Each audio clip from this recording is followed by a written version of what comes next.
Recording in progress. Welcome, everybody, to our Provo Municipal Council meeting tonight and our Redevelopment Agency Governing Board meeting. It is Tuesday, January 17th, 2023. It's 5:31 p.m. Meetings of the Municipal Council are being held in hybrid fashion. Members of the public can view council meetings on Facebook or YouTube, or they may attend in person here in the council chambers. I will remind participants to mute your microphone when not speaking to minimize the potential for background noises and conversations to be picked up.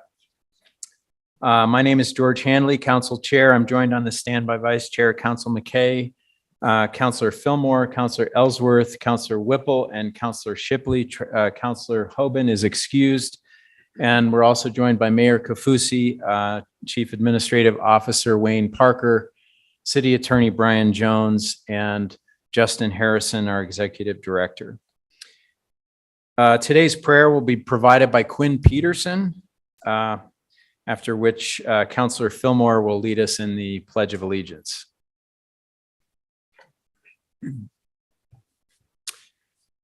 Our dear Father in heaven, we're grateful for this day and the opportunity we have to gather and to discuss the needs of our community. We're grateful for those who've come to listen and engage on these issues. And we pray that we might be able to think clearly and speak carefully as we express our thoughts and informed decisions. And ask for these things now in the name of Jesus Christ. Amen. Thank you. Please rise. Allegiance to the flag of the United States of America and to the republic for which it stands, one nation, under God, indivisible, with liberty and justice for all.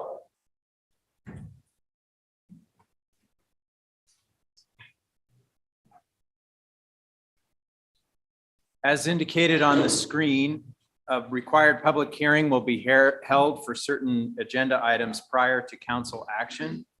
After each such item has been presented, time to comment will be provided for all who wish to speak. For items that do not require a public hearing, public comment will still be taken following presentation of the item, but will be limited to 10 minutes. At this time, up to 15 minutes have been set aside for an open public comment period, which is intended to allow comment on matters that do not appear on tonight's agenda. Persons who speak during this time to an item that is on the agenda will not normally be afforded a second opportunity to speak during the comment period specific to that item. During any public comment period, each speaker will generally be limited to 2 minutes. Due to noticing requirements, no formal action will be taken in this meeting on matters that do not appear on the agenda. Those with comments are invited to approach the podium. Those participating on Zoom will need to use the raise hand feature to indicate they wish to comment. And I may choose to alternate between in-person and online commenters. Please begin your comments by stating your name and city of residence, and you will have 2 minutes to speak. Is there anybody in the chambers tonight that would like to speak? Go ahead.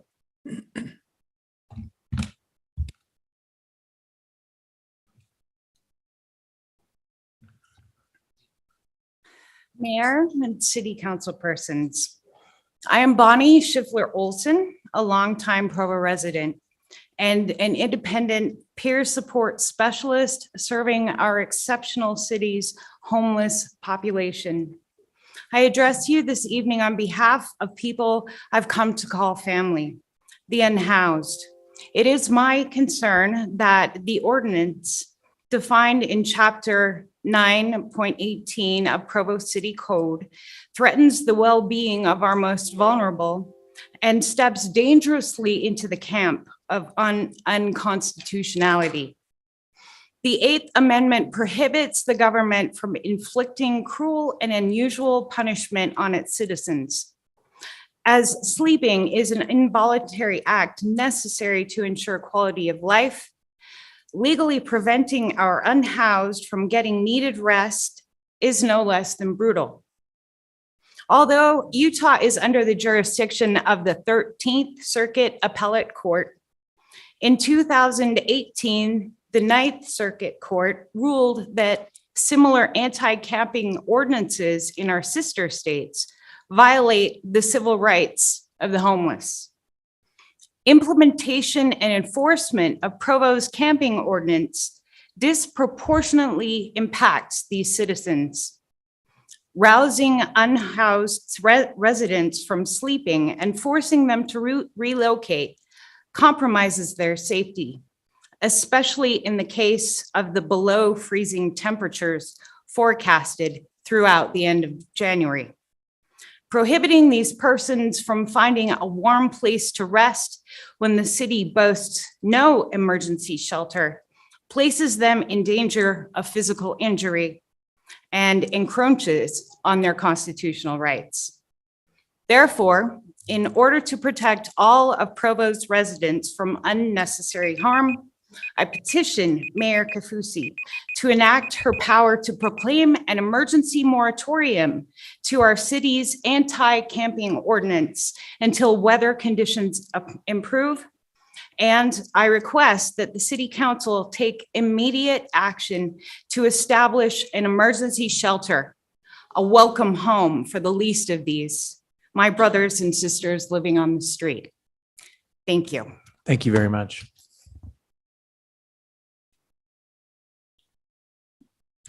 Hello, my name is Gary Lindley.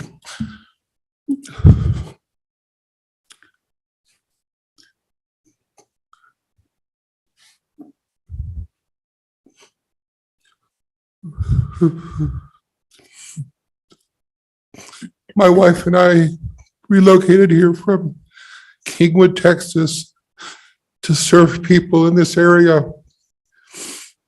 And we have been doing things to help people in this area because all of my relatives were the Condis and they settled this area, and I wanted to come and help people from where my family settled. You may have heard the name Gladys Condi or Ruth Condi. They're my relatives, and Thomas Montz became the son of Ruth Condi, so I felt very connected to Utah through my family, but I've never really lived in Utah. On November 15th, at 10 o'clock in the morning, my wife decided to walk to the temple up on the hill. She pressed this crosswalk button. She waited, it turned green. She took about 4 steps. An hour later, she woke up in the Provo hospital with 15 fractures from her skull, 10 broken ribs, broken shoulder, and broken leg. She's in a wheelchair. She can't walk. She's been in a facility now for about 64 days. And she's the mother of our 7 children and 21 grandchildren. And the light at that intersection, there are 2 green lights there when you come from Camp View South at 2200 North. What I'm asking is for everybody to consider to change the left light, because 90% of the traffic turns left going towards the temple. That's solid green. To change that to a red arrow light when somebody presses the crosswalk button, and 20 seconds later it can go back to a yellow light. That's all I'm asking. If that light had been there, I think my wife would be alive and well today. She had no heartbeat and no respiration for 2 to 4 minutes, so she was legally dead. Some good Samaritan gave her CPR and brought her back to life. I'm sorry to be emotional, but she's the love of my life, and I just want you to know how much pain has been caused to our family, and I would appreciate any consideration. And I'm too big of a guy to cry, and I apologize, but I think you understand what I'm saying. I thank you for your time. Thank you, sir. Hello, my name is Ryder, and I live in Provo, and I agree with this gentleman because one time I was riding to school, and I was riding my bike there, and then the car was turning this way to go this way to turn that way, and I was walking this way, and the car barely missed me by a foot, and I agree with him because another time at night when I was going back to my house, a car was turning this way again, and I was going my house down the hill at that intersection where it was talking about, and I think it's a good idea. Thank you. Thank you, Ryder. Could you say your last name for our record? Nelson. Nelson, thank you. Hi, I'm Kendall Clark from Provo, Utah. Sorry, can you say it into the microphone so our recorder? Hi, everyone. I'm Kendall Clark Thank you. from Provo, Utah, native. First, I'd like to address the safety concern with the intersections. I walk across 5th West and 1st North and 5th West and Center Street here. When the light goes green and you push the button, I'm so glad they communicate and tell you when to walk or not to walk. The light goes green on the turn arrow first, and the cars turning have a green light prior to the accountability of the pedestrian walking. So we wait for those cars to turn. As that light's going yellow, possibly, cars continue to go by, even though the sign may be white to walk. So I think that's something that needs to be addressed by the engineers and looked at into consideration. I realize the traffic load is heavy during certain times of the day, but those lights seem to be automated like that all the time. Possibly there's better technology. Which brings me into my second thing. First off, thank you all for taking care of the concerns of Provo City and the duties you do besides raise your families and have jobs. I'm very humble in gratitude for all of you here. I have a concern with the sanitation area of the waste receptacles that we put out on the street. I took some time to look at the census on the government page and look at the amount of people and students and turnover that make us Provo City. I know the equipment and some of the things with sanitation engineering in the area of East Bay. I'm a mechanic by trade, and I've seen some of the things and the equipment they have, some of the needs, some of the hoses that break. And I pray that we get some new equipment where we can wash out those receptacles, keep things clean, keep the pandemic and other things of our families and stuff cleaner. I don't know how many of you wash those during the year, but it would be nice to have that type of equipment and something that could clean the streets, maybe something there. And that's my thoughts. Thank you for allowing me to speak. Thank you.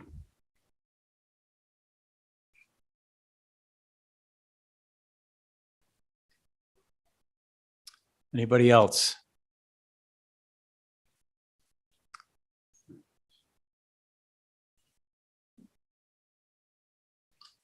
Hi.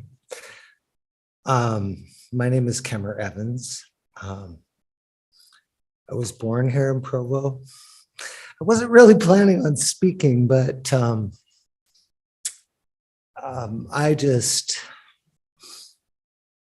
my heart does hurt for the unhoused citizens of Provo, many of whom were born here like me and have ties to this place. Now, the solution for a lot of unhoused people is to relocate to Salt Lake, which seems incredibly irresponsible to me on the part of Utah County and Provo in particular. Many of the services that unhoused people depend on are here in Provo. And it's unconscionable to me to make existing here without a place to sleep illegal. One of my friends from the park here across the street, some of you may have seen him screaming at the sky, fighting people that try to help him. I stopped seeing him for a little while, and I worried that it was the same situation that I've seen happen so many times. So I looked to see if he'd been arrested, and sure enough, he was arrested for camping. He'd been arrested several times for camping. And I think that was actually the bulk of his criminal trouble, was trying to sleep in the city of Provo, the city I was born in. And it doesn't seem right to me. I was able to save his stuff because I knew where his spot was, but most people don't have someone that will go pick their things up when they're arrested for camping, so they lose their sleeping bags. And I live close to the park, and I'm able to provide that when I'm aware of the need. But there are people in the dead of winter with no blankets on the sidewalks in this town. And I think part of it is that they have no way to keep their possessions when confronted with an attack on their existence. And that's all I have to say. Thank you.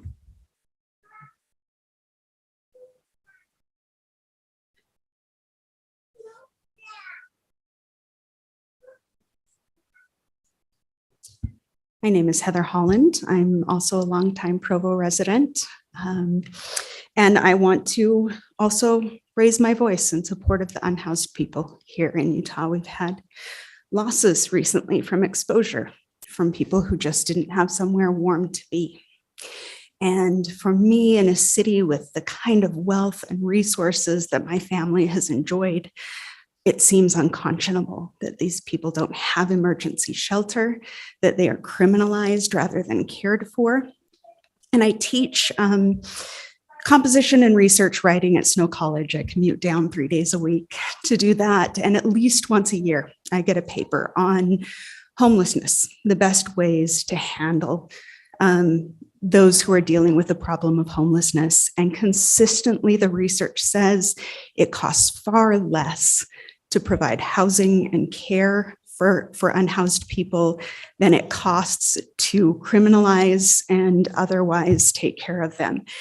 And the results for them and their outcomes of quality of life, ability to become stable, be employed, have the things that they need, and contribute to our communities goes up when we provide care and emergency shelter and housing.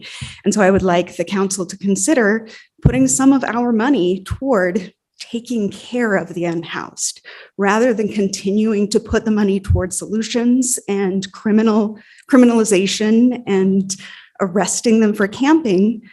Let's put it towards something that's actually going to make a difference for our entire city and for the unhoused population. Thank you. Thank you.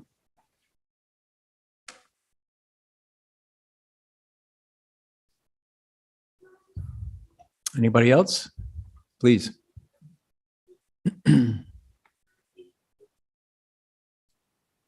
Hello, I'm Sarah Graham. I'm from Provo, from the Mazer neighborhood. And I'm also here about my unhoused neighbors who are dying this winter.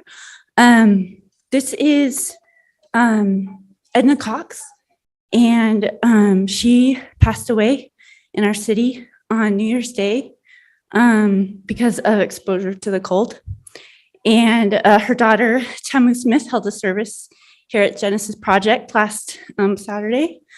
And my friends are handing out, one of my friends and others are handing out emergency blankets as much as possible. But it's still not enough to prevent these deaths. And from what I heard from my friend who works with the unhoused, at the last count, there were about 7 people who had frozen to death. So people in our city are working around the clock to prevent these deaths, but it's not enough. It's an emergency situation, and it's time to pull together as a city and make this a priority. I would like, my understanding is our city has zoning rules that prevent organizations from setting up emergency shelters, and also an anti-camping ordinance that prevents people from staying alive and sheltering themselves. So I think that these should be put on hold because they're it's an emergency situation. They're unconstitutional and just wrong. And we need to pull together as a city to stop this from happening. Thank you. Thank you.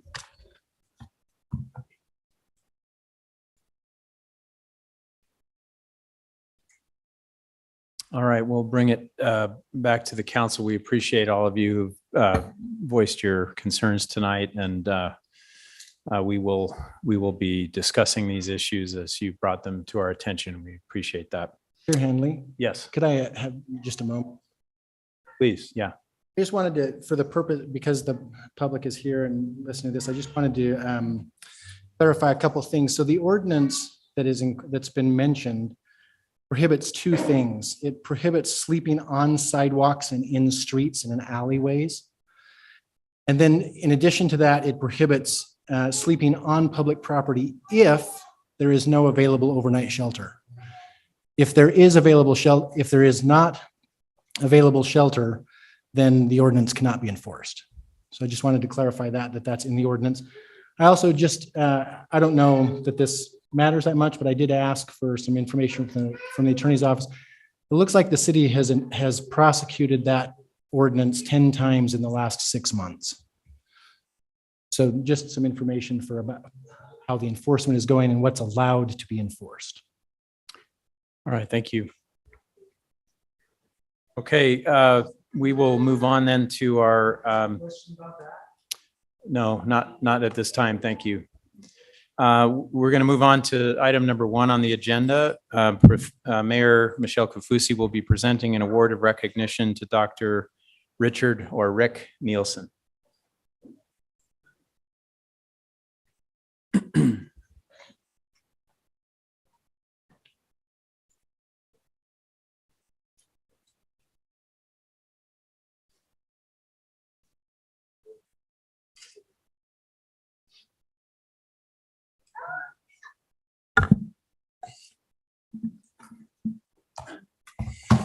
Good evening, Council Chair Henley and Vice Chair McKay and fellow council members. It's an honor and privilege to be here tonight and acknowledge a wonderful human being. I have so many personal stories I could share about Dr. Nielsen, but I wrote my thoughts down just to keep us on task. So it's a real honor for me to recognize Dr. Richard, as he goes by Rick Nielsen today. Dr. Nielsen has made a lasting difference for good on the world and on Provo.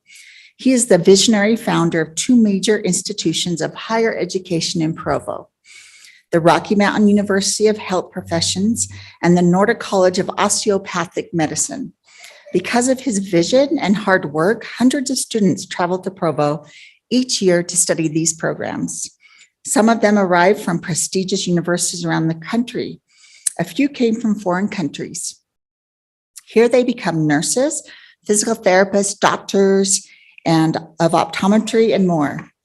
Within a few years, the medical school in Provo will produce more medical doctors than any other institution in the state of Utah. And all of this is helping fill a need, since Utah ranks 49th in the nation in the ratio of physicians to our population. Thank you to Dr. Nielsen for your vision, for your compassion, for your drive, and for elevating our community through medical education. No one will ever be able to fully measure the impact of what you have done here. Provo City's mission statement is exceptional care for an exceptional community. You exemplify that mission, so we honor you today with some small tokens of gratitude for you and your wife, Jody. So I know you're on a crutch, but if you wouldn't mind joining us, and Jody, you'll come and join as well. We've had a long ongoing relationship, haven't we? Absolutely. And it's just such a joy and pleasure. When he announced his retirement, I was a little worried. I thought, oh no, all of his good works, but boy, someone great has come in with President Martin, and we're just going to keep plugging along and doing wonderful things. And I say this to him often because there were opportunities for him to leave Provo and maybe do his businesses elsewhere. So every time I see him, I thank him for fighting the good fight and staying here in Provo with us. So here's our award that says Exceptional Care for an Exceptional Community, Dr. Richard Rick Nielsen of Provo City 2023. And then we've got flowers for Jody. And then the golf course, Brett, our manager of the golf course, sent over a gift as well, thanking you, because the partnership not only will have huge impacts on our community for years and years to come, but you had a huge impact on our golf course, and it's just amazing. So thank you. And I want to turn some time over to you to say a few words. Well, first of all, I'm very humbled. People ask what happened to my, because of crutch, she pushed me down the stairs. I want to thank all of you. Many of you council members came and stayed, and some of you have come and gone over the time that I've been working with Provo City on developing Rocky Mountain University, as well as the Nordic College of Osteopathic Medicine. And I can't tell you whether you are glad not to see me anymore, or I'm glad not to see you anymore, knowing that all of that has now gotten behind us and that we have been able to move forward. I think it would be inappropriate if I did not recognize the co-founder of both of those institutions and my partner of 44 years, a business partner, both in the Navy. We both retired from the Navy together, have 50 years combined military service between the two of us. And also my partner on co-founding those two institutions, Dr. Mike Skurja, who lives in San Diego. And even probably ought to recognize in early stages, Dr. Larry Hall. Some of you know him from Provo, BYU professor who was in the early stages, early founder, co-founder of Rocky Mountain University from 1998 to 2001. So if there's a way that I could break this monument here into pieces, I would give a big piece to Mike, a big piece to Larry, and the rest of that would go to the RMU employees who really, and the Nordicom employees who really make a business successful. It's not the business that's successful, it's the people in the business who make the business successful. So, and I really want to shout out to the administration, Wayne, Mayor Kaufusi, Mayor John Curtis. I don't know how many hundreds and hundreds of hours we have spent together. Dixon Holmes, other people who have, we spent hundreds of hours trying to figure out the best way to make the Provo golf course so that it would serve not only the needs of the new golf, Timpanogos Golf Club, but also the needs of the Nordic College of Osteopathic Medicine. And I think it was a win-win. Although sometimes when I was in grocery stores, stopped by golfers, and they asked me if I was who I was. First question was, are you a golfer? Because I needed to know. But today I'm happy to announce that we are very, very good friends. And I think we've developed a great relationship with the Timpanogos Golf Club, as well as the city council, the mayor, the city administration, and others of the Provo city. We've enrolled hundreds and thousands of students now who have gone around the world in treating patients. From Rocky Mountain University, we have about 10 million patients right now that are being treated and cared for in this country, 40,000 patients almost every single day. The medical school will be no different. In the first 100 years of the medical school graduation, just to put things in perspective, when I hired Westland Construction to build that medical school building, I told Stan Houghton I wanted that to live for 200 years.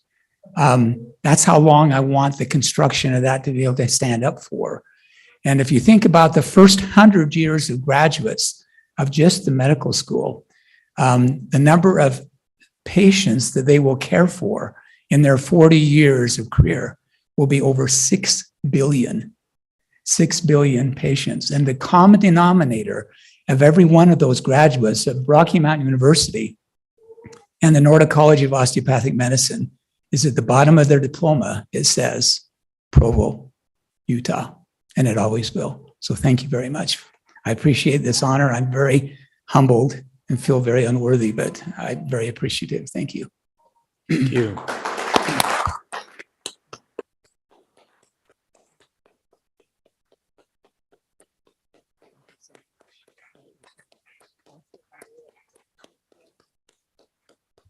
And I might just mention who was just announced for Utah Valley Magazine, the Person of the Year today.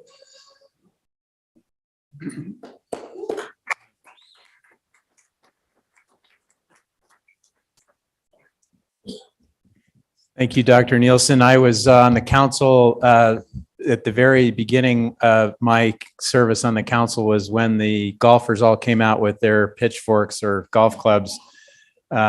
And I really think you achieved a win-win for sure. given how it started at the time. I was wondering if I was wise to have wanted to be on the council when I came to that first meeting. I thought this, it was. Anyway, I'm glad to see it's come this far. Thank you so much. All right, our second item is a presentation recognizing outgoing council leadership for 2022. This will be presented by Justin Harrison, Council Executive Director.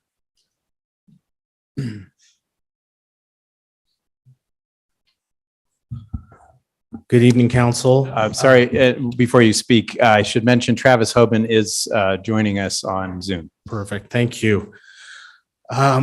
We couldn't start off this first meeting of 2023 without recognizing the leadership of the Provo Municipal Council. Just want to personally thank the council members and leadership specifically, but also all the council office, city employees, and citizens of Provo. Just really, from the bottom of our hearts, thank the council and the leadership they provided.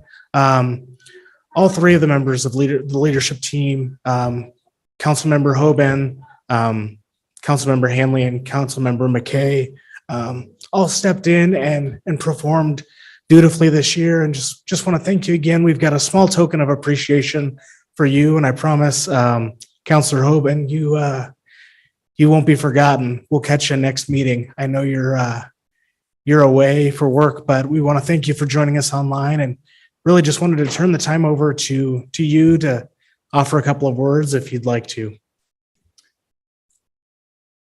Travis Hoban, do you want to offer some words? Well, sure. Can you hear me okay? Yeah. All right. Well, first of all, thank you. I appreciate, first of all, the support that was given to me by the council members and council staff and the mayor and her office and all of their employees, and appreciated the opportunity to serve you all and look forward to serving more in the future as well. So thank you. Thank you, Travis. I'll just say thank you to you. In particular, you served very, very well as council chair for most of the year, and it was a real pleasure to serve with you. And I agree that we owe a debt of gratitude to our staff, and Justin alluded to the staff. It was a very difficult year because we were without an executive director for quite a while. We were understaffed, and we really had to rely on each other's goodwill and get through that. And we're in a really great place now. And I'm really grateful that I was able to have the last 4 months to serve with Councilor McKay, who has done a remarkable job. So I'm really grateful to her.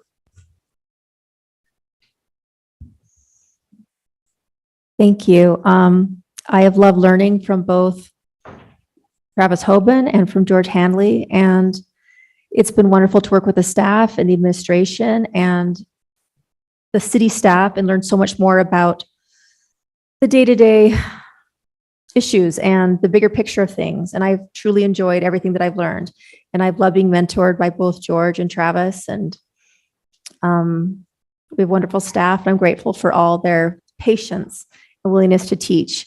And I'm grateful for that time that they gave me. Thank you.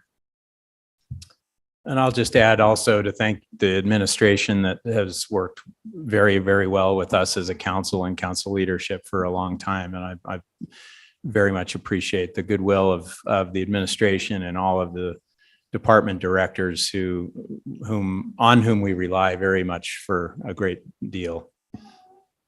Wonderful. Well, thank you again. We've got a small token of our appreciation.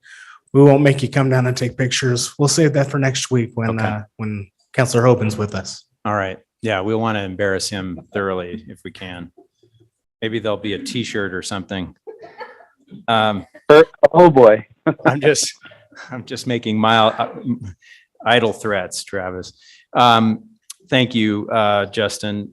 We'll turn now to recognition item number 3, a recognition of outgoing neighborhood chairs and new neighborhood district boards. And I want to recognize all the wonderful people here who are involved in past and future neighborhood efforts in the city. We're so grateful for your service. And I know there are a lot of people who were not able to be here tonight, but we want to recognize with gratitude all that you do.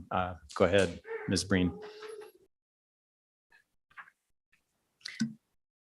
Okay, with the start of the new neighborhood district program, the city council and staff want to recognize and thank those that have served so diligently in the program. They are just amazing. That's why I applied for this position, was my experience working with the neighborhood program through the Development Services Department. I've just been so impressed with how they advocate for their neighborhoods. They're looking out for them. When people in their neighborhood have a problem, a lot of times they don't call the police, they call their neighborhood chair, which probably they shouldn't do, but they depend on those neighborhood chairs for information. That's who they go to on that. And so I just wanted, we can't name them all. And this is only naming the ones that served in this past year. In all the other, in the various neighborhoods, there are so many, and it's been a pleasure getting to know them, not just representing their neighborhood, but also representing their areas. They do so much for Provo. They volunteer their time holding neighborhood meetings, organizing service projects, representing their neighborhoods at the city council and planning commission meetings, and finding ways to build their communities. And I just want to thank them. Now that program is ending, we're starting a new one. I just wanted them to know how much I personally appreciate them, and I know the whole city of Provo appreciates all that they do. And so I don't know, should we give them a round of applause? Should we have everyone stand up? That's been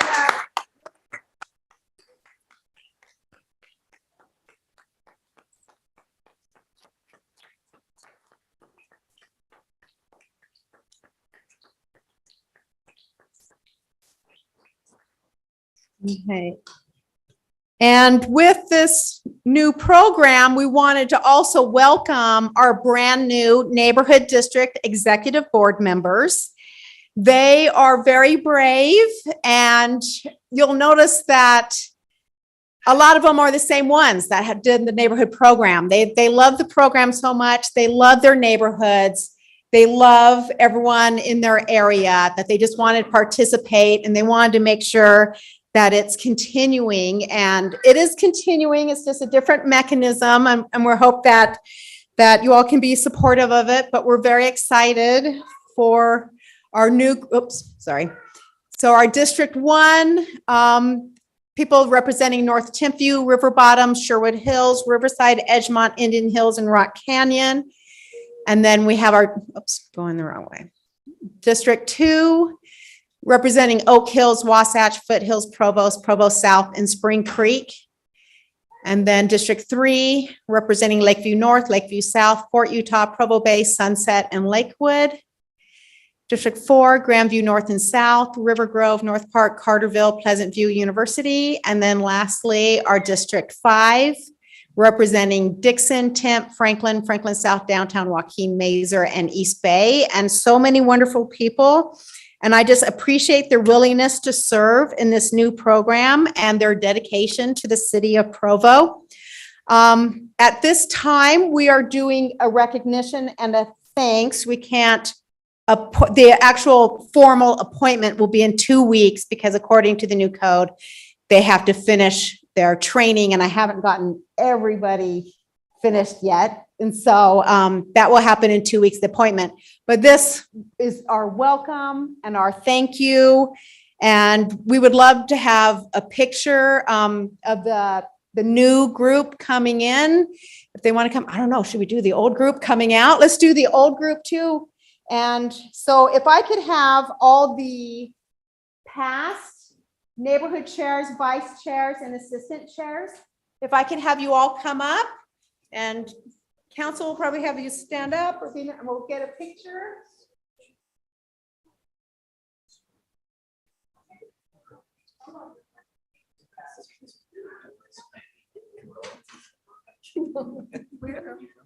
Okay, let's see, where would be the best place?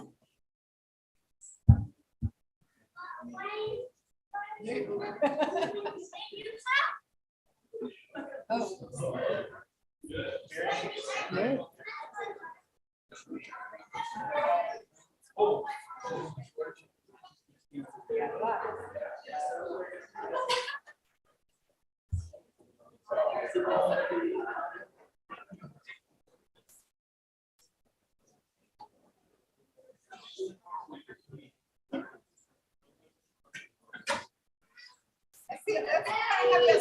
in a little bit.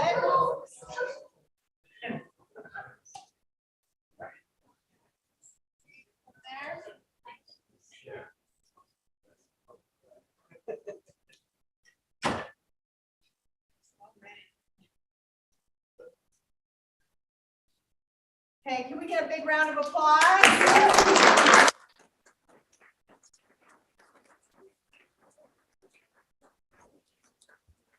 Okay, and now I'd like all the new district executive board members, a lot of you will be the same. Oh, thank you.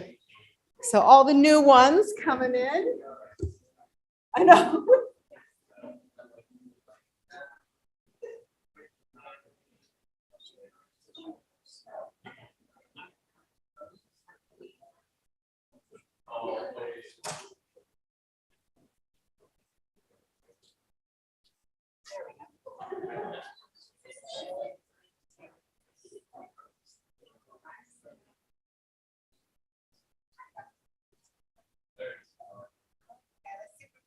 Oh my goodness, there's so many of you. It's so awesome.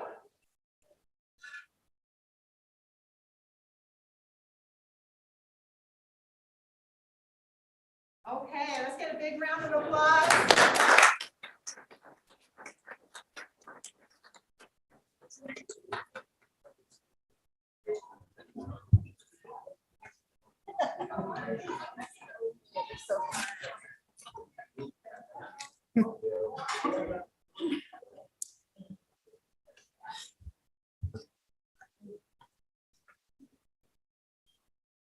Okay, and now we're going to let our past neighborhood chairs and our present district executive board, we're going to head over to the community room and have a little party while you guys continue with your meetings. All right. So thank you very much.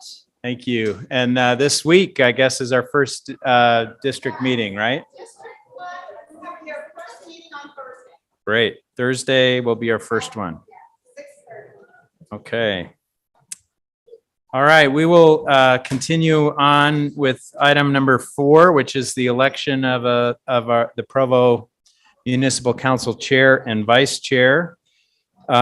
We do this every year, and we've already talked a little bit about past leadership, but we're excited to have a new chapter for the council, and so I will call for a nomination for chair.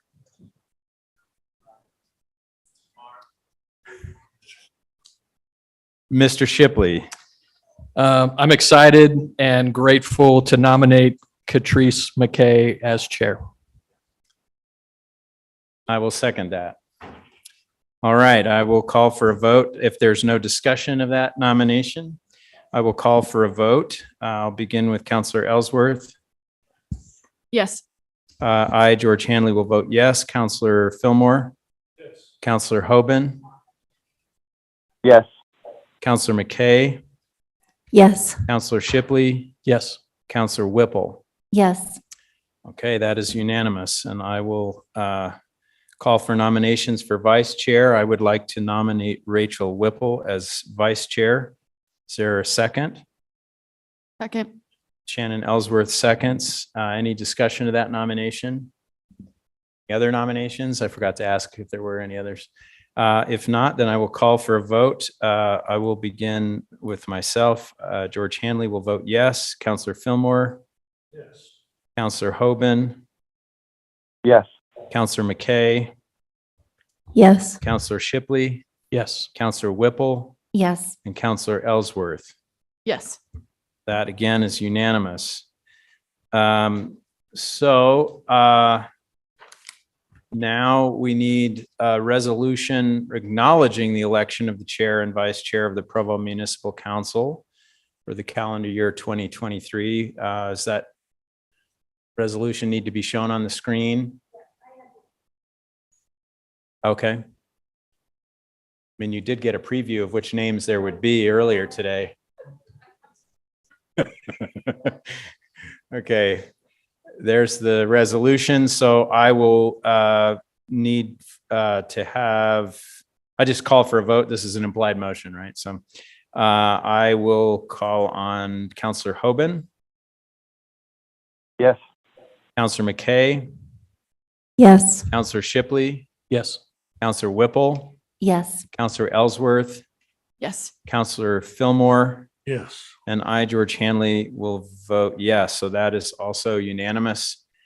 And now we will do the changing of the guard. And I will very happily step aside here and ask for Counselor Chair McKay to sit in my seat.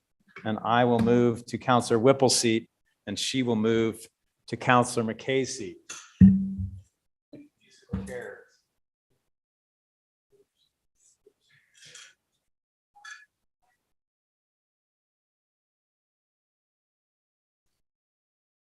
Well, I have to say I'm going to miss the lower monitor.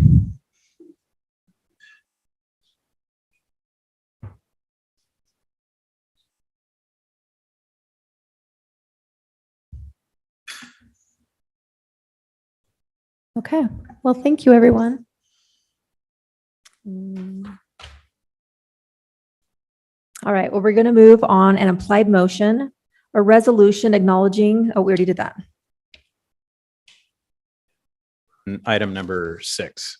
Okay.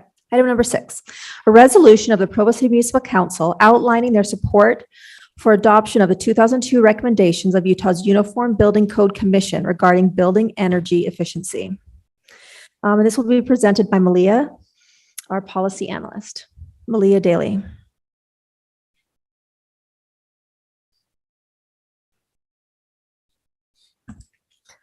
Hi, so just for the public,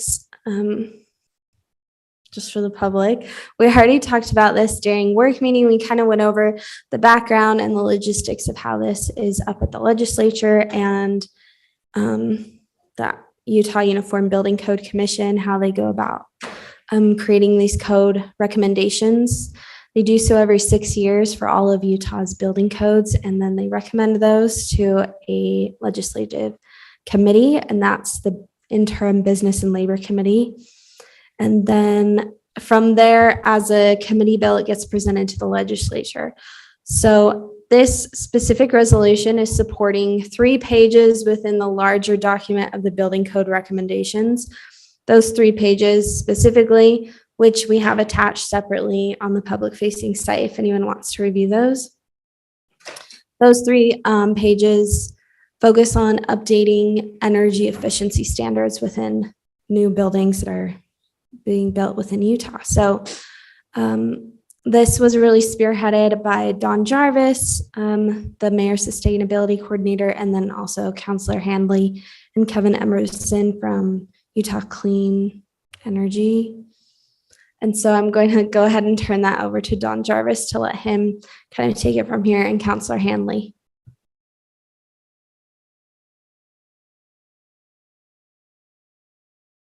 We had a good discussion this afternoon, and a few questions probably remained on the table that I was not able to satisfactorily perhaps answer. So I've been doing a little research since. And the first question was, is the Universal Building Code Commission recommendation, is it sort of stuck? It's not going to go anywhere. There was some groups that said it was not going to go anywhere. And it's true that there are industry groups who oppose certain aspects of it, but it is in the legislature right now. It will be the subject of a bill, which has been a bill file, which has been opened by Senator Bramble and Representative Musselman, and there will be discussions on it. So it will be open for discussion. And a transparent and well-accepted methodology was used. And it's as in the material sent to the legislature, so the legislature knows what is behind it. Now, another question that has been raised is, were there cost-benefit analyses done?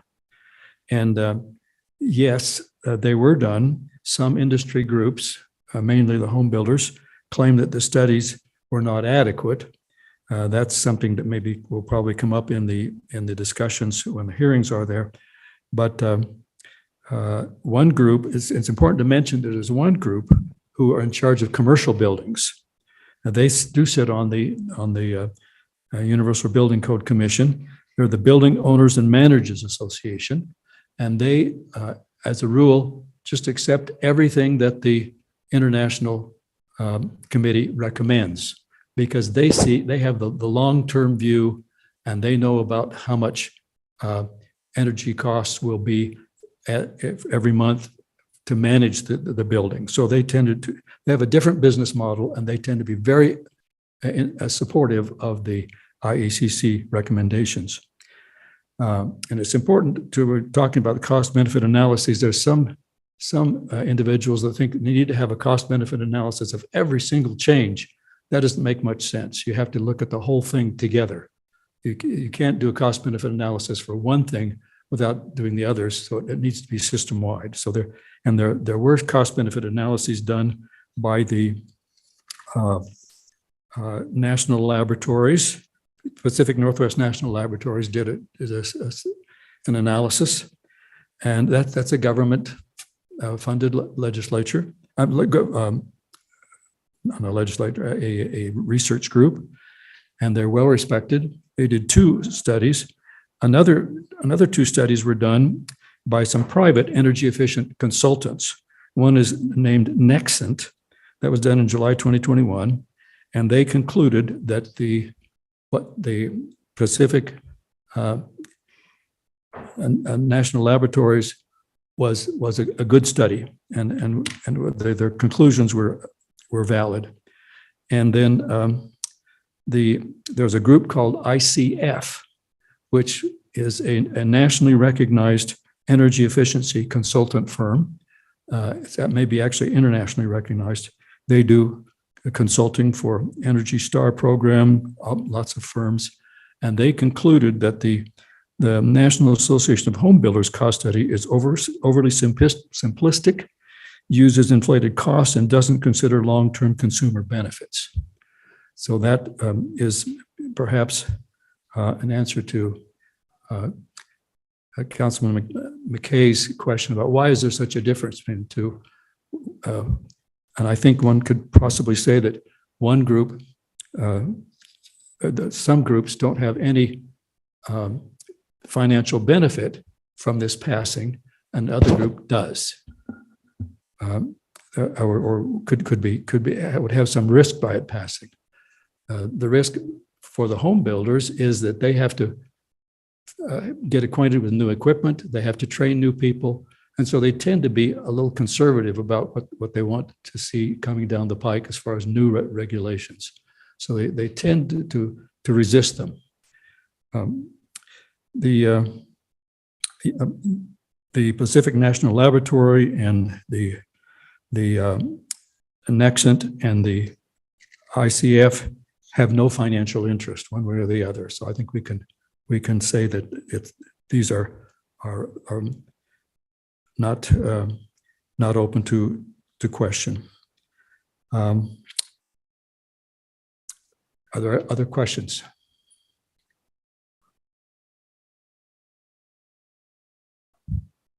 No, it doesn't look like it. Thank you so much, Don. Oh, I'm sorry, George has a question. Well, I don't have a question for Don. I just wanted to make a comment as the sponsor of this item. I said this earlier in the meeting, but building codes are so important because of the potential and very significant impact they can have on air pollution. And that, as we know from our survey that was done, is a very high concern to our citizens. And this is a very, very important aspect of our built environment that contributes to pollution.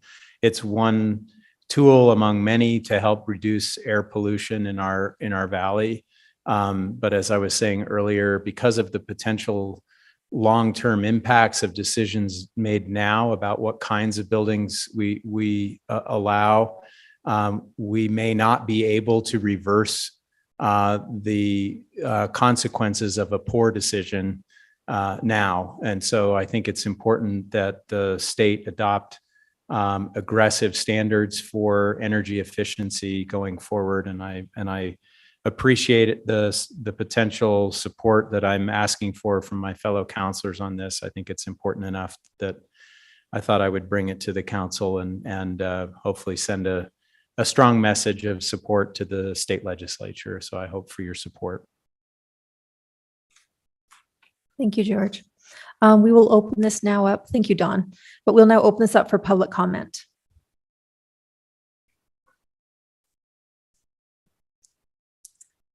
My name is Eileen Miller. I am the representative for the Utah Valley Home Builders Association. And I'd just like to read this into the record. Councilwoman Catrice McKay reached out to us, and we actually have about 80 amendments that will affect legislation this year at the city council, at the state legislature. And I brought with me just a short synopsis. I'll hand this out. I've got 10 copies of just items that were handpicked out of the amendments that we will be proposing. When you add these up, when you talk about affordable housing, this is not going to go over too well because just in these 10 alone, the requirements add up to $25,000 extra on each home. That's not the 80. So let me just read the official statement from the home builders. It says, "Dear Councilwoman McKay, thanks for your diligence on this matter. To start with, the code bill has been stalled because the Uniform Code Commission failed to produce and apply a cost-benefit analysis during the review process. This is required by law and is especially important with the energy provisions of the code. Many of the items required in the new code are proposed and pushed by corporations that stand to make a lot of money if their product is required. Other proposals are pushed by the federal government, especially the Department of Energy, which is tasked with energy issues and has little or no concern with economic impacts. So they view the process through the lens of what saves energy. The cost to implement them and the payback timelines is unimportant for them. This causes builders and should cause homeowners great concern regarding the need for the associated changes and additional costs. At some point, the questions need to be asked, are these changes necessary? Do they have a meaningful impact? And are they effective for the citizens of Utah? The cost is critical input when dealing with those questions."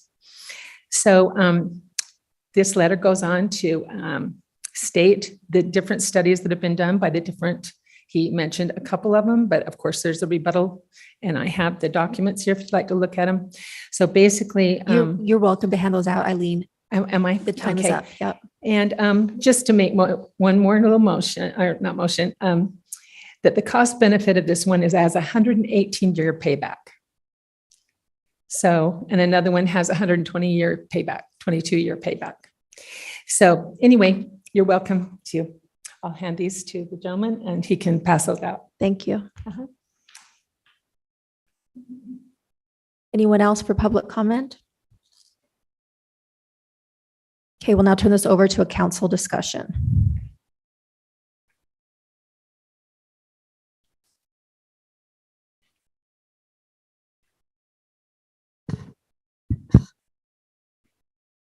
Councilor Fillmore. You, Madam Chairwoman. On balance, I'm pretty comfortable with the resolution. Hello? On balance, I'm pretty comfortable with the resolution. I mean, the ultimate issue is in the legislature's hands. My concern is procedural. I just feel like the council was presented one side of this issue from advocates, and we didn't really get a chance to hear the other side this morning or previously. And what Eileen has raised should have merited more discussion on our part. And I would just hope in the future, as matters are brought to the council for discussion, that we're given the benefit of both sides of an issue. I just think that'll help us make better decisions.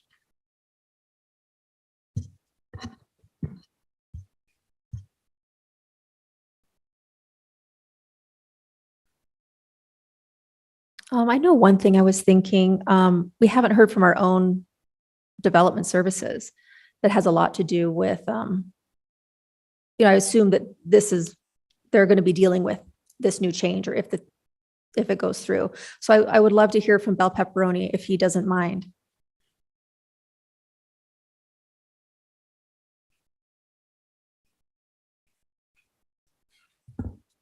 I understand that at this point, this is just a resolution. But I am surprised and somewhat disappointed that I have not been included in this discussion. And here it is before the city council. The chief building official has not been included in this discussion. And yet here it is before you. Again, I understand it's just a resolution, but if the resolution passes, there would be an expectation that new legislation is going to be coming before you, and there'd be an expectation that would be adopted if the resolution passes.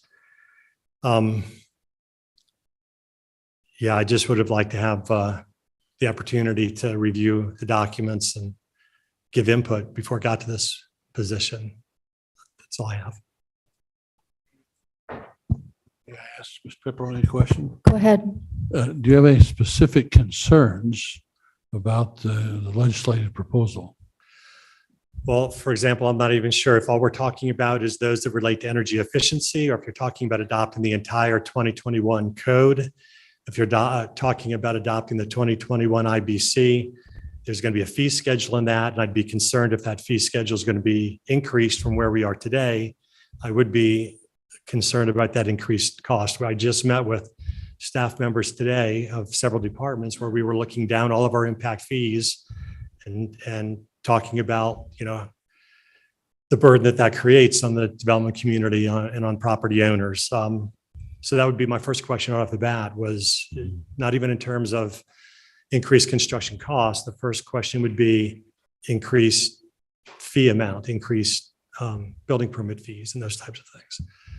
So at this point, I'm not even sure. All I've read is the resolution itself. So I'm not sure exactly what we're talking about eventually adopting in terms of the 2021 IBC.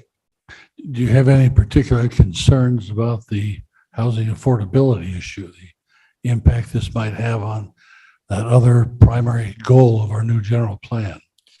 Well, that's always a concern. A member of staff and I will be meeting with the Utah Valley Home Builders Association on February 1st to simply talk about Flip the Strip and what potential financial impact that may have. This is a bigger financial impact than Flip the Strip. And so again, I'm confused that, or I hope that we would have the opportunity to go visit with the Utah Valley HBA over this issue, just like we're visiting with them on February 1st about Flip the Strip. So yes, we're always concerned about costs.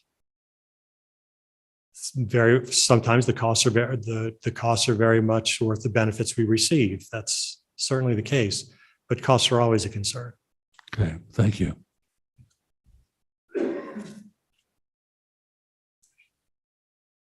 George. Yeah, I want to apologize to Mr. Pepperoni because I think he's right. We should have gotten this into his hands earlier, so it's on me. I think part of the problem was combination of holiday and then the legislative session suddenly upon us, because we had started this conversation kind of right before Christmas, and so the timing wasn't good, and I didn't do my due diligence to make sure that you had a chance to look at it. So that's just by way of explanation for the process. I don't want to send on a resolution that doesn't have unanimous support. So if there isn't unanimous support for this tonight, the problem is, of course, it won't really make any difference if we wait 2 more weeks on this. So in my mind, it's either tonight or never. But if we don't have unanimous support, then I would prefer to withdraw it. So I'd like to hear from my other counselor.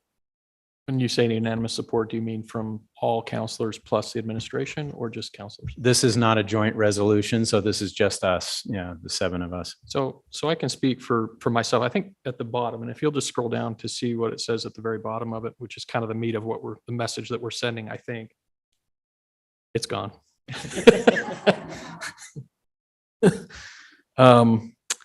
I just, when I first saw it, and I just haven't had put enough energy and effort and time into making sure that I understand what we're sending, just to be candid. I think I agree with the idea of every 6 or 7 years. I think it's an important step to take to require new efficiencies, because if we don't, it just probably won't happen. When companies are looking to be as profitable as they can, this isn't top of mind in most cases. This is just something that might not be addressed. And so I agree with the importance of it. I guess when I saw line 43 and 44, I just thought, well, this is kind of a catch-all saying, look, we're putting this in the hands of the state legislature to do what's best for Utah. And yes, we support, new building codes, but with the caveat that it needs to be in the best interest of Utah citizens. So it kind of leaves some discretion on the part of the legislature to say, look, Provo City Council supports moving in the right direction with this. And if it's kind of that general, then I'm supportive of it. If we support all the aspects of the 2021 building code, I don't know that I can support that, because I just haven't done my due diligence. That's on me. So I'm supportive of what it says in 44, where it's, in 42 through 44, where we're saying, please address this. Please look at where this might make sense. Please update this, within reason. I guess be prudent about it and update this where we can. Counselor Hanley. Yeah, just to clarify, I agree. That was previous paragraph is where we tried to make that clarification, although it was a little awkward to me because it was hundreds of pages of code where it was embedded. So we sort of said Provo City should adopt a resolution encouraging state legislators to adopt the 2021 building codes in Utah, particularly as they pertain to improved energy efficiency, lower emissions, but probably could have ended it there rather than that last paragraph. Is that what you're? No, I like the idea that we're saying with appropriate consideration for Utah's, because I feel like we give them an opportunity to weigh this and legislate on it, as opposed to us saying you've got to adopt every aspect of the 2021, because that makes me uncomfortable, giving the edict that we support all aspects of it when I'm not sure, I'm so up above. One of the things that I thought when I read this was if we took out the word "the," which sounds completely insane, but if we just take out so it just says state legislatures to adopt 2021 building codes in Utah, it makes it less specific in my mind, and it makes it less of an edict that you have to adopt all of them, and more of a please consider adopting any that makes sense with appropriate consideration for Utah's needs. I think that makes sense to me, and I'd be supportive of that.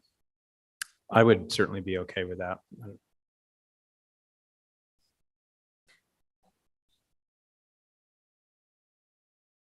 Counselor Whipple. Yeah, I like that this sends a signal to the legislature, but it's not a demand of the legislature.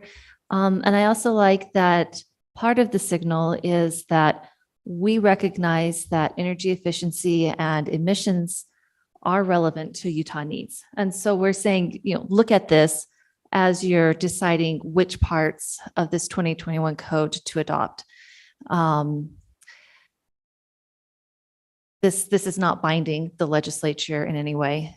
And I will say, as somebody who lives in a very old home that is in no way energy efficient, I am looking at retrofitting my home to add these things into it.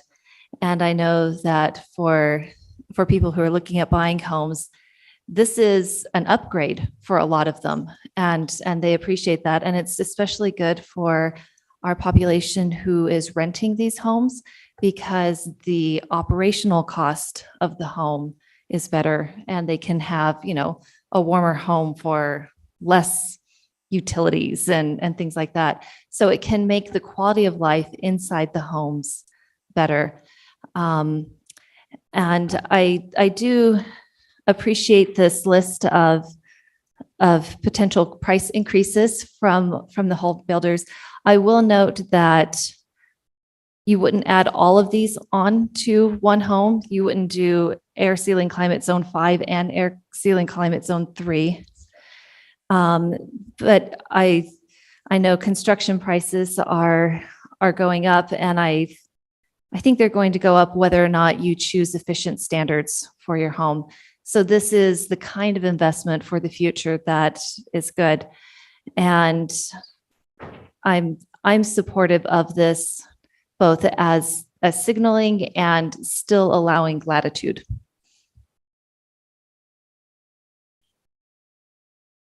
There is no doubt that, like, I love what Councilor Shipley said as far as we need to update them, right? 2015, things change too much and there's enough innovation and we learn things such that we can definitely improve. So are new codes needed? I'm sure that they have to be. Don Jarvis, I'm so grateful for him presenting to us, but I think about, he implies that the other side has no self-interest, but there's an ideological self-interest. And it's hard for me not to hear both sides of a full circled argument. It's just why I reached out to the Home Builders Association, because that was my only contact. That was something that I didn't know who else to reach out to. We got over holiday weekend and it was hard to know who else to get more information as I searched online. It's a huge issue, air quality where we live, right? The mountains, the inversions, and we know from our surveys how important it is to our residents and our citizens and our health, and it is. It makes the world a better place. And buildings are a significant part to look at that. I like Councilor Shipley's idea to take out and I wonder if we don't even just mention with appropriate consideration of Utah's needs and housing affordability. I mean, can we add housing affordability in there? That there's a balance, right? We need to think of both. We need to improve, but we can't pull people out of it where homeowners, it could be homeowners, now can't be homeowners. There's a balance that I'm worried about reaching. There was something else at the top of the resolution. I don't feel educated enough to know that those facts between 10 and 14 are true. That was the one study, but I also believe it's I don't know if the perspective is completely neutral. I just don't know. That's another thought that I have on it. Anyone else? Councilor Ellsworth. Thanks. Yeah, I like the intent of the resolution, but I do think it's a fair point that we want to balance housing affordability. So I would be comfortable if there was a statement at the end about housing affordability. And I agree with Councilor Shipley's idea of removing the word maybe the bigger concern I have is less about the content and more about the process. Was there a second council sponsor for this? As chair, I don't need a second sponsor. I was exercising my almighty powers. Yes, very powerful indeed. The issue that I feel though is that Which I no longer have. Which you no longer have. And I consider Councilor Hanley a good friend. It's not necessarily a strong process to go it alone, to not have a second set of eyes, and then not include a development services director. So to me, that's concerning that a traditional process wasn't followed, and now we're running into these kinds of issues without consensus and congruity.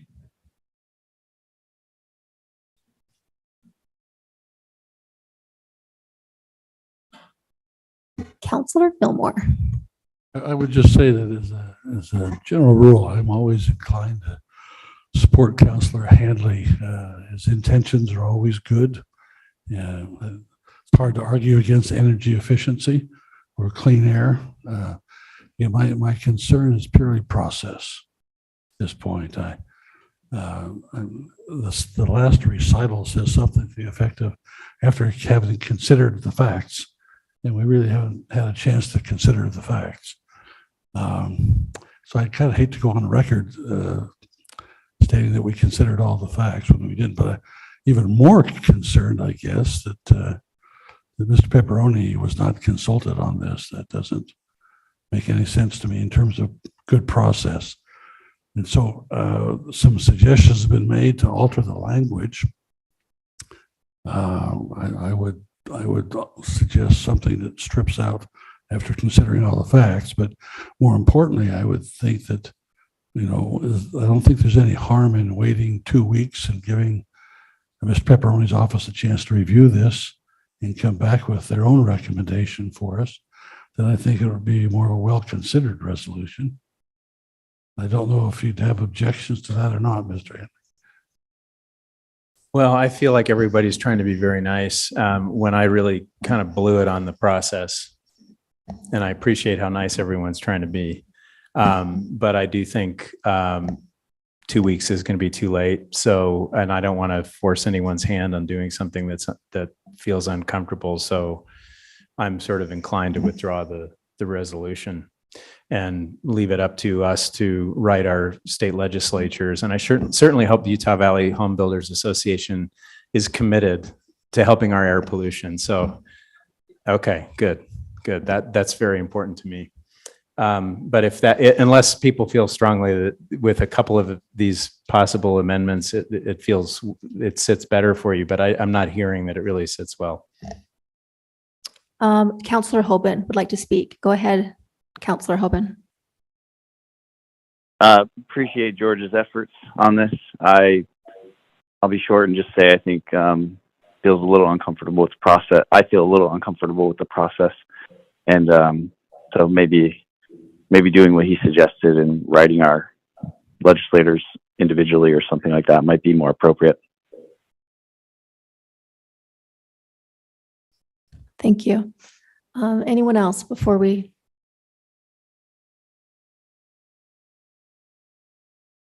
Okay. We will go on to agenda item number 7. Sorry, can I just ask a question, Mr. Jones? Do we need to do I need to make a motion to withdraw it and have that voted on, or because there's an implied motion to vote one way or the other? Yeah, there's an implied motion on the table. So in order to circumvent the implied motion, somebody needs to make a motion. So I would make a motion that we withdraw the resolution. Okay, thank you, George Hanley. I am learning. Okay, so. We need a second then. I'll second that. So Mr. Shipley seconds. All right, we'll call for a vote then. Councillor Ellsworth. Yes. Councillor Fillmore. Sorry, the mayor had my ear. What is the motion? To withdraw the resolution. Okay. We need a yes or no. Bill, was that a yes?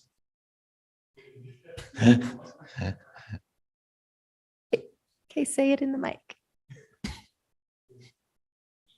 Indeed, yes. Councillor Handley. Yes. Councillor Hoban. Yes. I, Councillor McKay, will say yes. Councillor Shipley. Yes. Councillor Whipple. I really want to say no. I don't want to withdraw the motion. You could say no. I'm going to say no. You do that. All right, well, that is 6-1. And so the motion passes. And if it hasn't come out of committee by 2 weeks from now, let's look at it again. If there's a process, but let's just see where it's at. Did you hear that, Mr. Pepperoni? Yes. Okay, thank you. All right, action item number 7, an applied motion on an ordinance adopting the Provo City General Plan and Appendices, a citywide application. This will be presented by Brandon Larson and Hannah Sauls.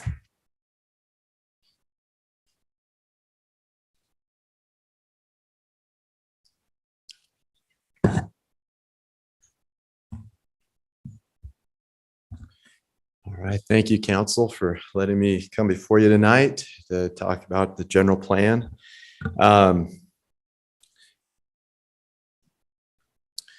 We've gone through quite a process here, haven't we? We have gone through, and I guess for the public's sake, it's been through several surveys, one that was scientific. It's been through work groups and focus groups. It's been through numerous staff reviews by the department heads, by the administration, and by the planning commission and the council. And last month you asked us to fix a few things. One of the important things we fixed was relative to homelessness. We showed you those edits, those revisions earlier today, revisions that recommend perhaps a staff member that a goal to have a staff member that could act as kind of a take a kind of a leadership role in coordinating some of those homeless issues with the unhoused. We also addressed some issues relative to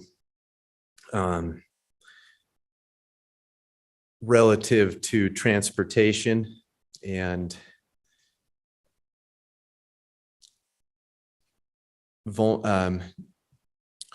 pulling my list up here, safe routes and trail safety. We had some concerns about making sure that our school children were safe, and that we had policies in place to make sure that we were supporting safe routes. We proposed a new goal that would include the review of safe school routes at the development review at the development review stage. And thank you. That helps. Let me get back here. And of course, we talked about the liquefaction map and the clean and renewable energies. We've added all of these items. We've added the additional ones that we talked about today with you. There were a handful of issues that were still outstanding. We went back as staff and addressed those. We fixed the issue with ethnicity. Rather than making a chart, we realized that there was one group that had major group that wasn't mentioned, and so we added them and felt that all the groups were all the major groups were discussed at that point. Don't want to leave anybody out, but we hit everybody that was within 1% to 2%. So we got rid of the sentence about students and making sure that they feel a part of our community. And we went on and addressed every other point that was brought up. And so we feel like the general plan is at a state that it's ready to be adopted, with one caveat. Right before I came up to you, we just got a text, or rather an email from the state, some feedback on the Appendix B, which is our moderate income housing element. And that the feedback that we got said that there was one strategy B that we talk about. It's do you have can you pull up the general plan and I'll show that to you. It's they're saying that we need to be a little bit more specific, that we could be more specific on the years, the amount, and the proportion of funds committed by the city. Can you go all the way to probably like the second to last page of that?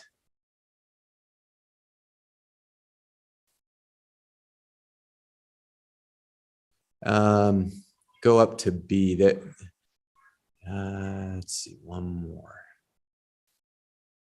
Yeah, B. Okay, so you can see the goal there is to demonstrate investment in the rehabilitation or expansion of infrastructure that facilitates the construction of moderate income housing. So I think the issue there is in the benchmark.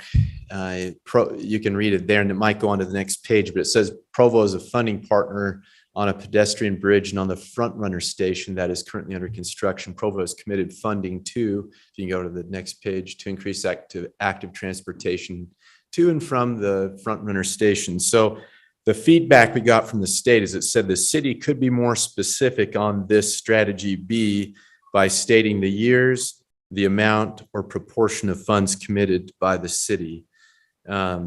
Right now, it reads like activities described have already been completed. So what we were thinking is, if you're inclined to approve the general plan tonight, that you approve it conditional upon us, or with the condition that we go back and address this item. We could address the issue quickly and then just email you what we have, our solution, and then if it's satisfactory to you, you can let us know. If not, we'll make any changes to it. But that's our recommendation for addressing this one minor issue. But everything else appears to be in good order, and we'd recommend to you that you adopt the general plan as it's outlined, or as it's set forth. Okay. Counselor, or rather, Brian Jones, do you have any questions on the ordinance, or which appendices would go along with this? Because we've got appendix A through D, but then there's the other appendices that we still want to carry forward from the last general plan. There's numerous. Yeah, that was the question I raised in the review, is that what it seems to me like we're really doing is completely replacing the existing general plan with a new one. And so if there are appendices that should be part of the new one, I think we should include those in the ordinance, so that it's listing everything that will be in the general plan after the ordinance passes. Yeah, I can see your point.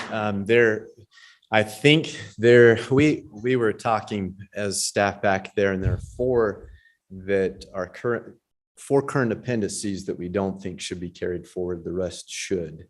So there's probably 20 or so of them, but yeah, they should all be included except for 4. Yeah, so my suggestion would be to, renumber them in whatever order makes sense, so that they follow consecutively, and list them in the ordinance so they get included. Okay. Do we want to take a break and do that, or how do we go about changing that? Yeah, that'd be fine. I guess maybe we ought to move to council discussion first. I don't know if likely will be a vote tonight, if that's the only thing that might need to be changed, or if there's other things that might need to be changed too. But I think once we're at a point where the only thing left to do before an actual vote on approval is making corrections, then I think we should take a break and make those corrections real quick. Okay, before going to the public comment, Councillor Fillmore had a question for Brandon. Yes. And the mayor also. Yep. Brandon, I may have missed it, but who did this directive come from?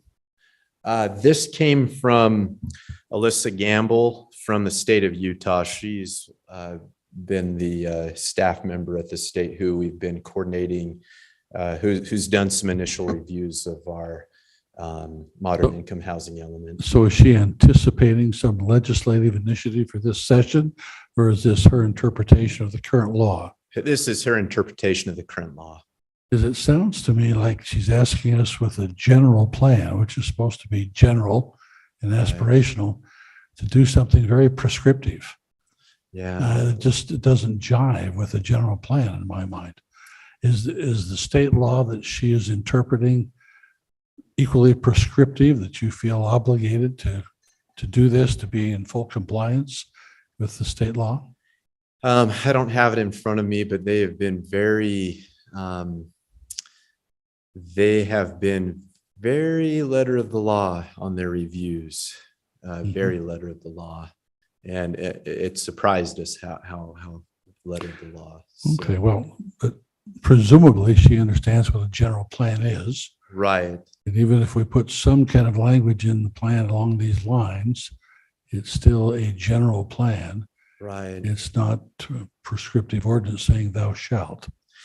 She did use the word the city could be more specific. I mean, there's 2 or 3 more lines. She says all strategies match the state code language and are accompanied by a timeline. I do have a recommendation on the benchmarks for strategies B, G, and H. Oh, I missed in strategy B, I read you that one. In strategies G and H, it's fine that the studies will inform next steps, but I'd recommend a rough outline of what the next steps could be. For example, strategies A and D include anyway. She's saying that they match the state code, but she does think we could be more descriptive. Okay. So there you She go. wants us to match it closer to her interpretation. I guess my instinctive reaction to this kind of a thing is that it's just one more assault on local control, right? Right. That municipalities should be able to control our affairs within certain bounds, and the state legislature in this arena anyway seems like it can't resist the impulse of telling us what to do ex cathedra. Yeah, we've tried to be careful because they point out that there's funds attached to the compliance with the requirements. That's colloquially referred to as the carrot and the stick. Yes, exactly. Yeah. All right. Well, thank you for answering my question. Yep. I don't have a question for you, Brandon. I was just going to give a little background on that pedestrian bridge and why isn't it built yet? We went out for this as a Tiger grant with MAG. We partnered and we got 3 bridges for Utah County. The first one that was built was the huge one across I-15 UVUs. Right. The second one, I can't recall where that one is, but we are the last to be built. Hence, with the construction costs and whatnot, I had to go to MAG and ask for more money because the Tiger grant that was awarded us, it would have been sufficient at the time, but due to the procrastination and putting us at the bottom of the list of the 3 bridges to be built, we just didn't have enough money. And thank heavens MAG voted in favor and gave us the extra money to build. And it is in process. It's very interesting to me that would be the nitpick that they would go after.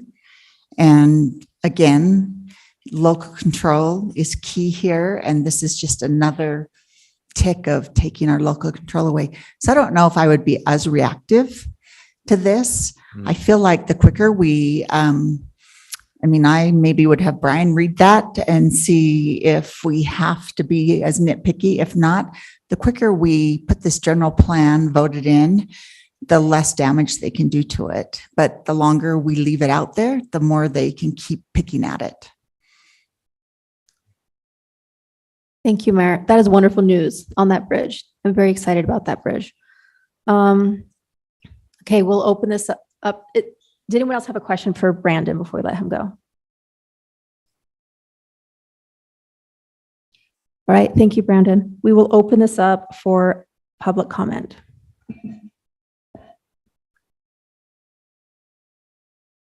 Okay, doesn't look like we have any comments. Council discussion on this matter. I do have an initial question, Brian. Is it an option for us to just vote on this tonight, considering that email? Well, that may require, that may be something Brandon and I need to discuss some more. The last part that he read said the city could be more descriptive. I just emailed it to you if you want to take a look. Let me look at that for a minute while you. Okay, we will discuss. Go ahead, Councilor Hanley. I just want to underscore my feeling that we should pass this tonight. I really worry about what Mayor Kaufusi alluded to. I think it's urgent that we do it. So I don't know what the actual solution is but I'm in favor of finding one now, taking the time if we have to take a break to get it so that we can pass it tonight. I share Counselor Handley's concern and am anxious to get it passed myself. Anyone else? My comment was simply having to do with the process to get to that end. Let's get it passed tonight, and if we have to have some caveat or something, I mean, worst case scenario, we say we pass and approve the general plan as is, subject to this one single revision, 2 weeks, but I wouldn't even want to go that far. So we're going to look to Mr. Jones to guide us through these waters. So it appears to me, I mean, it's unclear to me from the way this email is written, whether she's actually saying, if you don't do this, we won't approve the moderate income housing plan or not. But either way, I think it seems to me that you have two options. One is that you pass the entire general plan tonight, except for the moderate income housing plan, and you just leave that appendix blank. And then after changes are made to it, that one part gets brought back to you and you just pass that appendix. Or you pass it entirely as it is, including that appendix, knowing that as that plan is currently written, it might not pass state muster, but then you amend just that appendix later with whatever changes you think are necessary. Go ahead, Counselor Whipple. Yeah, so I would like to go ahead and pass it as it is. And I would like for you to send an email asking for clarification if her could language is prescriptive, like you really need to do this or it won't pass, or if it's just a helpful suggestion to make it even prettier than what it already is. I agree with Counselor Whipple. I think we should push back and see what's really required.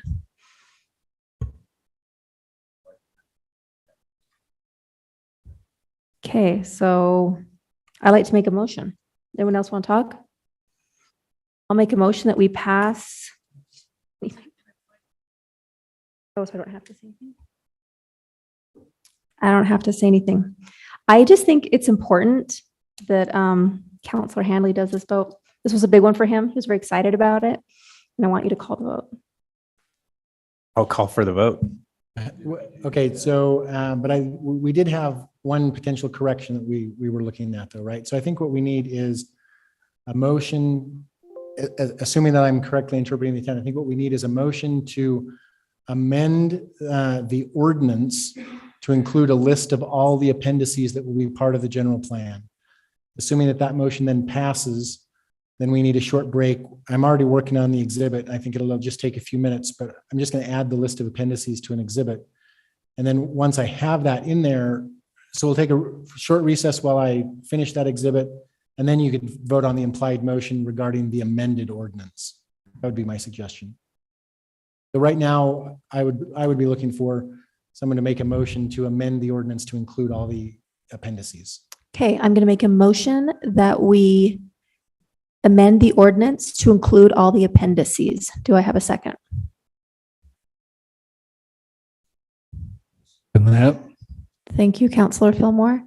And we'll do a vote on that. Counselor Fillmore, yes. Counselor Handley, Yes. Counselor Hoban, Yes. and I, Counselor McKay, will say yes. Counselor Shipley, Yes. Counselor Whipple. Yes. And with that, we will take You didn't call for my vote. Counselor Ellsworth. Yes. And with that, we will take a break. 10 minutes.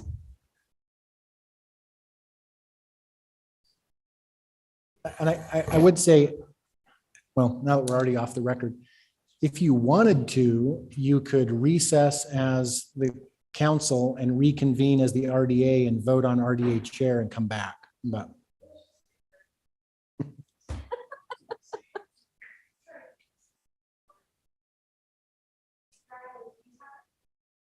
yes, I do.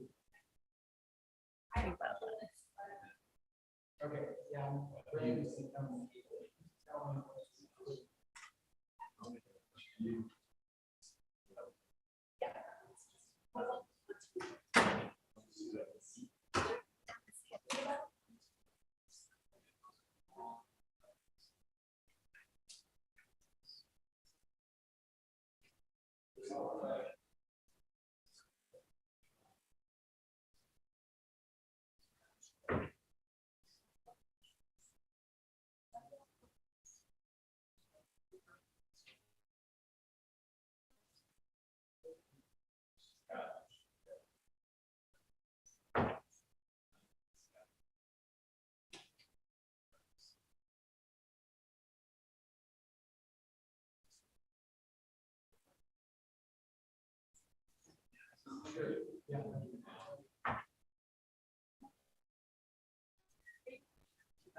I got it, right? Are you over?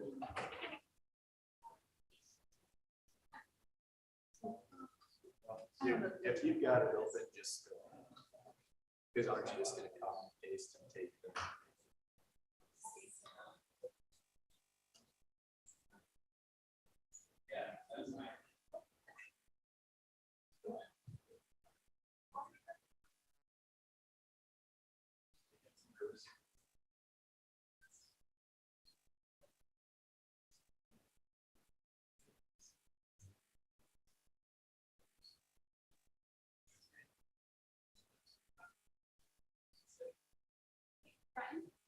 Do you want this as a bullet point list or a dense text paragraph like you've got in the ordinance?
Yeah,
she's good.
Yeah, right.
My wife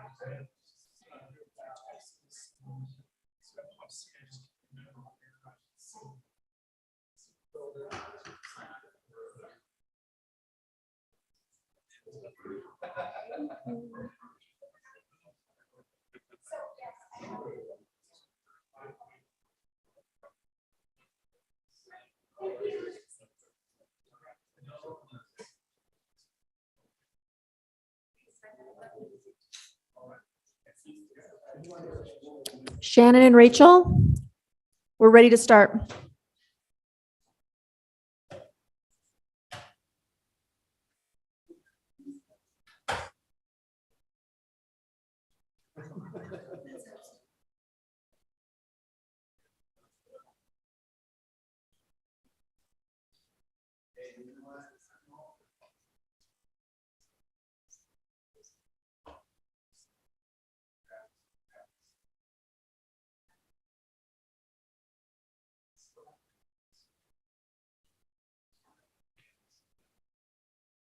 Did you see Shannon out there? Okay, well, we're going to get started. Hopefully, Counselor Ellsworth will be with us soon. Brian, could you just please update us with what I guess, the changes that you made? Yes, for sure. So the first paragraph was changed to remove, so the last draft listed 4 of the appendices, but it only listed the new ones. So I've taken that list out of the first paragraph and just said, including the appendices which are listed in Exhibit A. And if you scroll down then, Malia, to Exhibit A, that is a list of all of the appendices that will be included in the master plan that you are passing tonight. Exhibit B is now the former Exhibit A, which is just a link to the main text of the general plan. And then we've added also an Exhibit C, which will be updated to include links to each of the appendices, so that the text is also included. So that's, what's that? Yeah, there are 2 M's. I guess if you want to scroll back down, in case, can you go back down to the list of appendices? I'm not sure that Hannah can explain this any better than I can, but the current bicycle master plan is divided into 2 parts, and in the current master plan, they are Appendix G and Appendix G.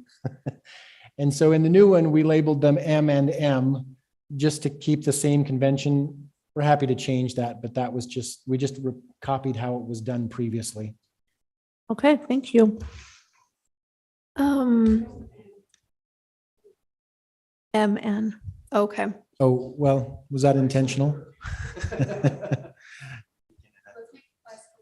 Yes, it does look like it should be an MN. Yeah, Malia, can you just change the second M to an N, and we'll deviate. I'm not sure why the bicycle master plan is in 2 parts anyway. I suspect it's probably because the PDF is so large that they had to split it, but.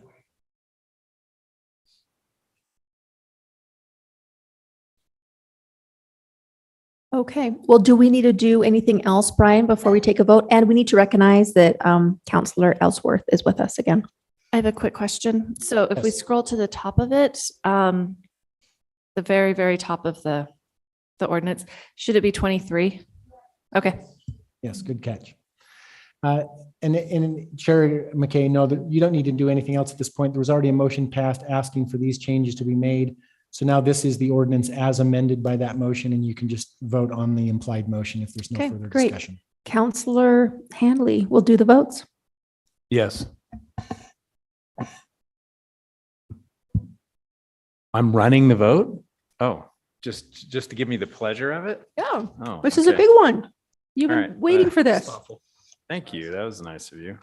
All right, Counselor Whipple, Yes. Counselor Ellsworth. Yes. I, George Handley, will vote yes. Counselor Fillmore, Yes. Counselor Hoban, Yes. Counselor McKay, Yes. Counselor Shipley. Yes. Chair, I'm happy to report that vote was unanimous. Wonderful. And we just want to thank staff again. You guys can like sleep in tomorrow morning. Like this is like so big. But we just want to thank you for all your time and energy on this, and also how seriously the counselors took it, and my colleagues, and I'm grateful for that. But I guess with that, we'll adjourn the Provo Municipal Council, and we will reconvene as the redevelopment agency of Provo Governing Board. Great. Welcome to the Redevelopment Agency of Provo Governing Board. So this isn't what we usually call an RDA board meeting. Today is January 17th, 2023, and the time is 7:23. We'll begin with just two items. The first being the election of Redevelopment Agency Chair and Vice Chair. I will present this and we will call for nominations for the chair. I would like to nominate Shannon Ellsworth as the chair. Okay, are there any other nominations? Nope, I'll second that. All right, we have a second. Is there any, well, let's see, then we'll move to a vote and I will call for the vote. Board Member Whipple? Yes. Board Member Shipley? Yes. Board Member McKay? Yes. Board Member Hoban? Yes.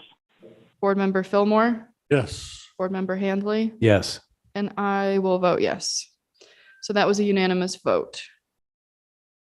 So we will now repeat this process on behalf of the vice chair, and we will call for nominations for the RDA board vice chair.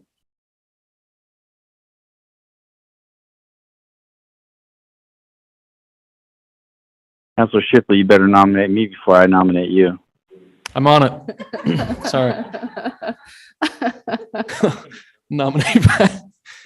Nominate Councilor Hoban for vice chair. Board Member Hoban has been nominated. Is there a second?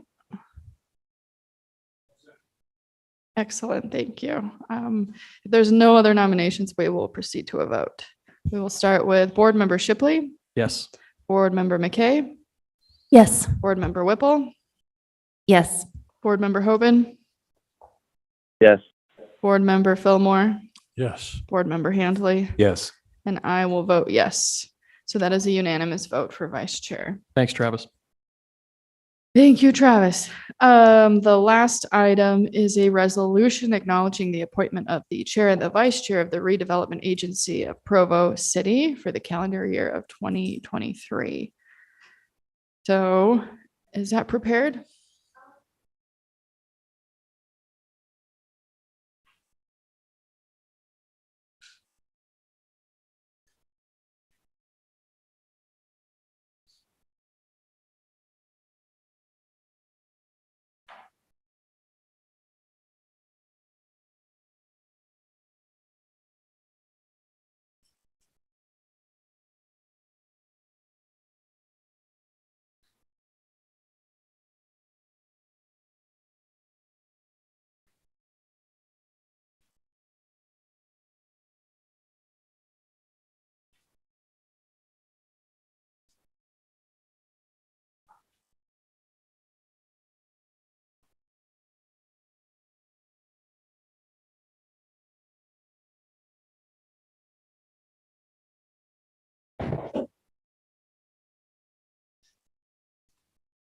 Are we ready? Yes. Excellent. Okay, so this is the resolution acknowledging the appointment of both the chair and the vice chair. There will be a call for a motion to adopt this. I call for adoption of this resolution. I'll second that. Excellent. Is there any discussion from the governing board? Thank you to you, both of you. Excellent. Yeah. Okay, then we will call for a vote. So let's start with Board Member Fillmore, Yes. Board Member Handley, Yes. Board Member Whipple,